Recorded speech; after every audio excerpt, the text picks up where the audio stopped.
Thank you. Does this work? Can you hear me? I have a very poor sight, so with all this stuff surrounding me, I feel I'm bound to make some mistakes. I hope I won't. So I changed my title based on the fact that I heard yesterday quite a number of people talk about the complexity of EDM, particularly people from the heritage world. So I thought I'd spend my 50 minutes on this. With respect to the semantic stuff, so we've been publishing all these vocabularies. There will be a hands-on session later, led by Jacob van Ussenbrugge, on linking in the semantic layer. So I think that will be covered extensively. But I'm going to talk now about EDM. Okay, going back. So this is the list of requirements we formulated. So the problem with the original Europeana data model, so this is the ESE, was that it was a kind of limited set. So it was a kind of, you could say, a common, what is common to all. And you, as a collection provider, you had to leave out those things that were not catered for in the data model. So requirements was that it should be no information loss. So if you provide something, metadata, as a collection owner, you're sure no information is lost. That's required number 5. Another requirement were things like you should be able to distinguish between the object and its digital representation. There should be possible to have multiple metadata records about the same object because multiple people will have descriptions of the same object. So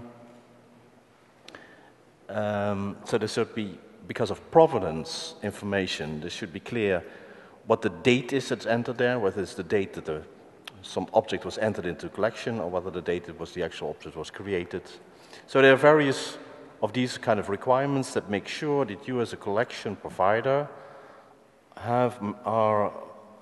can be assured of a correct representation of your metadata. Okay. And also, it was very important that it should not be yet another standard. So in principle, it should be based on nothing else than existing things. Okay. See what has come of this. Would this work as well? Yeah. Okay. So then the choice was to look at standards and see which standards together would fill these requirements. I first go to numbers 2 and 3. So the new DC terms data set, data element set, so not the original 15, but the extended one with an RDF model, seemed to be the obvious choice for representing all the metadata elements. I'll come back to that, but that's meant to fulfill requirement 4 and 5. I'll give examples of these. SKOS was chosen as the standard representation format for all vocabularies. So that's requirement 6. And then we needed something to describe structure of metadata records. So that was difficult because the current RDF model doesn't provide for that properly. The EDM group chose the ORI representation of OAI developed by Herbert van der Stumpel. I must say that, so there are 2 things about this. One, it looks a bit complicated, and second, its vocabulary is somewhat, say, strange. I'll come back to this. We might want to replace this in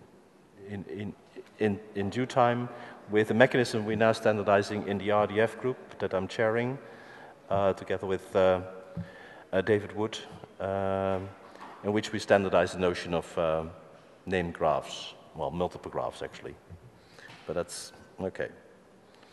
So this fulfills the requirement that we do not invent anything ourselves.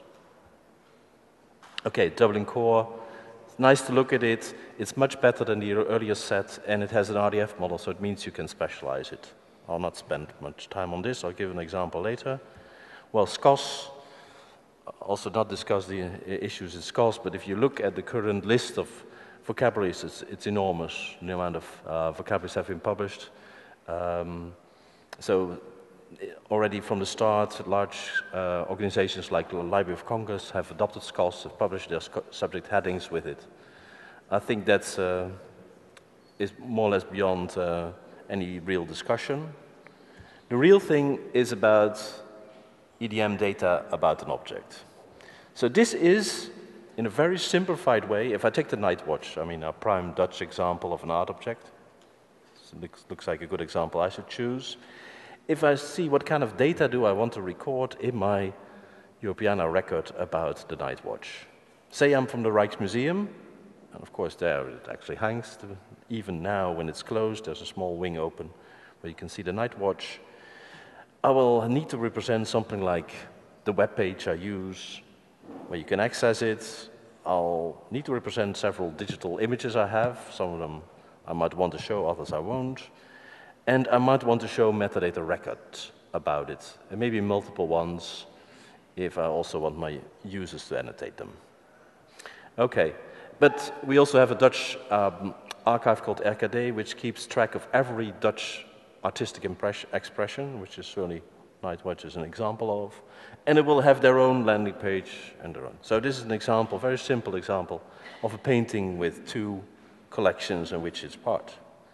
Okay, so this is the way the ORI model structures this. So the night watch as a work, it calls an object.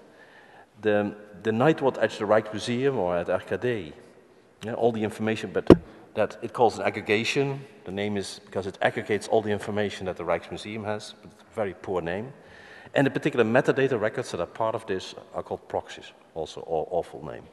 But that's all there is to it. So the only mechanism that these particular aggregation and proxy names, which are awful, do is this very natural notion that I showed in the previous picture. And we might want to do this simpler. But that's all there is to it. And, okay. So if you want to see real examples of this, I mean, I'm always a very pragmatic person. I like to look at real examples. So in the context of Europeana Connect, we did a conversion of the Amsterdam Museum. Used to be called Amsterdam Historic Museum, very nice museum, next to a shopping street, one of the central shopping streets in Amsterdam, where you can download all this stuff. So there should be a download button there somewhere. Download, okay, it's the second there. And there you can really get all the data.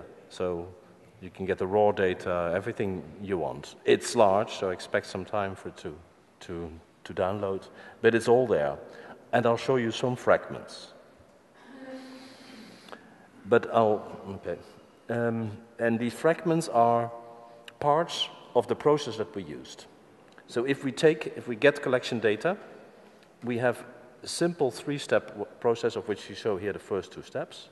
The first step is a simple syntactic conversion. So you only look at the syntax of the original data and convert that into an RDF model.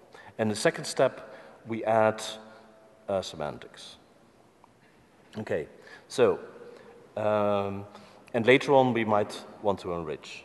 The input is typically XML files, but it could be someone else, could be a relational database format, but in our experience, often people use some kind of XML output of a database as input. And you first do the XML to RDF conversion, and then you add a number of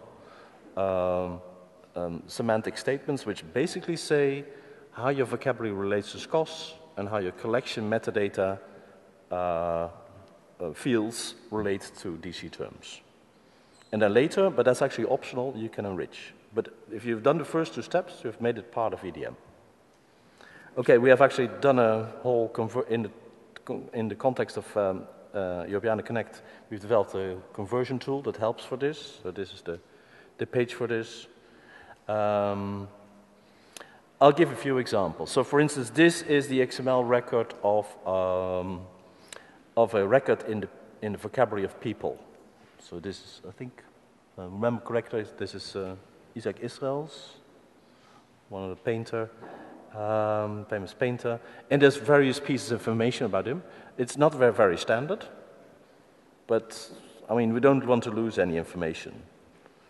And so the first step will purely be to go from this sequential, so you know there's always a sequential structure in XML, to a very to an RDF model. And it contains exactly the same information. The main issues there are with, in practice, how to represent particular values. Particular dates are important.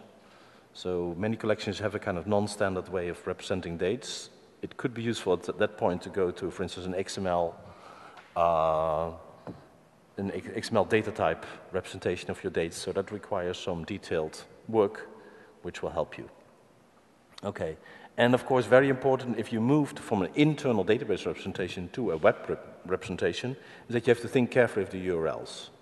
That is a subject that gives rise in practice to lots of discussions. Should we have our own URL schemes? We've come to the conclusion after quite some experience that large organizations can afford to have their own URL scheme. Small organizations, which certainly in the Netherlands, the cultural heritage world is in flux because of budget cuts. You might have to merge and so on. You might want to borrow a namespace from a general provider, like, for instance, Perl.org. Okay. So that's pure, this is syntactic version. Concentrate on making your values standardized, for instance, dates and stuff like this. And the second step, you map your collection data, your collection schema, and your vocabularies to DC terms and SKOS. So that's actually quite easy. So that's actually one of the nice things to do, is that you have things in your fields in your metadata. Take, for instance, in the Amsterdam Museum, you have a field called credit line. And you state that it's actually a specialization of what DC terms calls rights. And you make a list of this. You can actually do this by hand. There will be like 40, 50 of these statements.